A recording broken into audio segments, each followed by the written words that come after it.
So it has been 3 months since I made a video, or right around there. And I have done a fair amount of things in the last 3 months. I moved, I got a new hairdo, I went to California, was in a wedding, got in a car accident. I still work at the same place, but I also started writing for a group called the Borgen Project. Now, what the Borgen Project does is that they fight for global poverty solutions, but not in the way that a lot of other groups do it, like on the ground working directly with global poverty issues or things like that. Instead, what they primarily do is they talk to Congress and they lobby congressmen and congresswomen to fight global poverty. And the reason that this is so important and the reason that this is what the organization focuses on is because what the United States does has a major impact on what other nations do and has a major impact on what happens in the world in general. And what I'm doing as a part of my writing internship is I'm writing about different issues that are going on in the world. I'm writing topics that are based around politics, what the US is doing politically to try and fight global poverty, and around business solutions about what different businesses are doing to try and fight global poverty. On top of that, I also call and email my congressional leaders weekly to ask them to fight for global poverty solutions. And what I say when I mean I ask my leaders to fight against global poverty, what I mean is that, one, there are a number of bills going through the House and the Senate right now that would have an impact on how poverty is fought. And another way that congressional leaders can fight against global poverty is to protect the international affairs budget and foreign aid and how much money is going to those things. And as the Borgen Project has worked through continuing to fight global poverty over the last decade plus, they have seen more and more improvement on the things that they have been fighting for and against. Last year, 3 of the bills that they were focusing on were passed. This year, there's already been 1 bill that's been passed. Over 47,000 emails have been sent so far this year by Borgen Project supporters that have reached 96% of Congress. And funding cuts proposed to the international affairs budget and to the State Department and to different departments like that have been opposed by congressional leaders and by the Secretary of Defense. And this may be where we need to pause right now, because I know from research that has been done that a lot of Americans think that we as the United States put too much money into foreign aid or into international affairs. The average American thinks that 25% of the US budget goes towards this. And if you ask the average American how much they think should be going towards those things, they say that only 10% of the American budget should be going towards foreign aid. The thing is, as of right now, it's more like 1% of the budget that's going towards foreign aid. So if we wanted to bring it to 10%, we would have to bring it up very significantly to reach that 10% mark. And in focusing on engaging with Congress, we were able to ask Congress to protect that 1% that it is right now and potentially try and grow that budget. Because the money that goes into that budget does real good and is able to have an impact that in a lot of cases, a lot of private organizations just aren't able to have at this point. And a lot of that is because of funding. A lot of that is because of the money that we need to be able to spend on things in order to help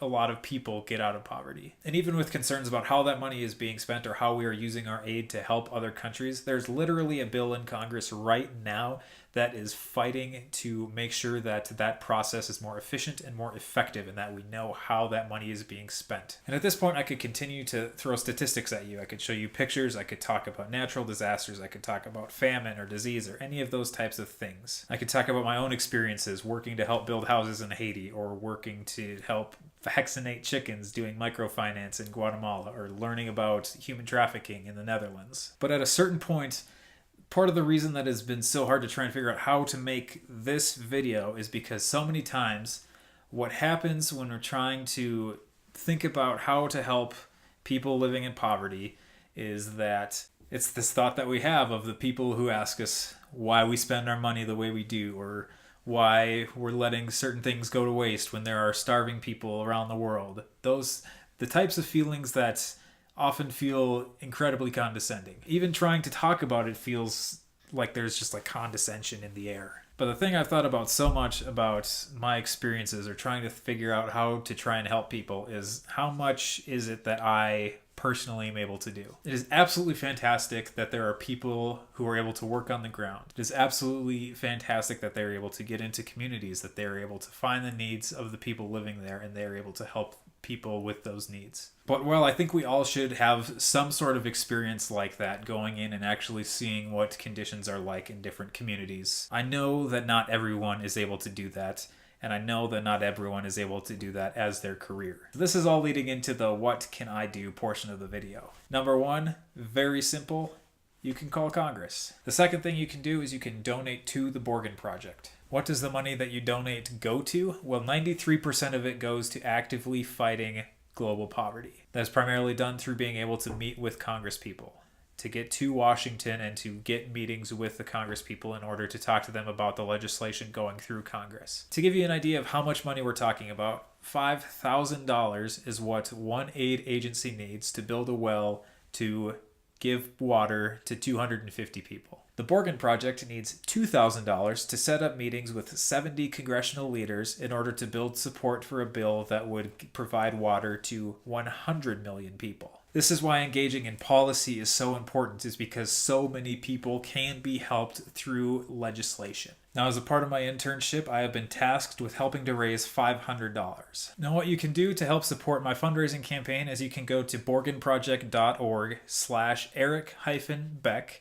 and you can donate on that page. You can donate as little or as much as you want. You can donate $5. You can donate $500 for a one-time donation. Since the Borgen Project is a 501c3, your donation is tax deductible. And you know that the money that you're donating is going to help actively fight global poverty. And if you're seeing this well into the future after my internship is done, you can always go to borgenproject.org. You can click on Be a Donor and you can donate through there. In any case, this is me asking that you would help support our mission to help fight global poverty. Thanks, and I will see you next time.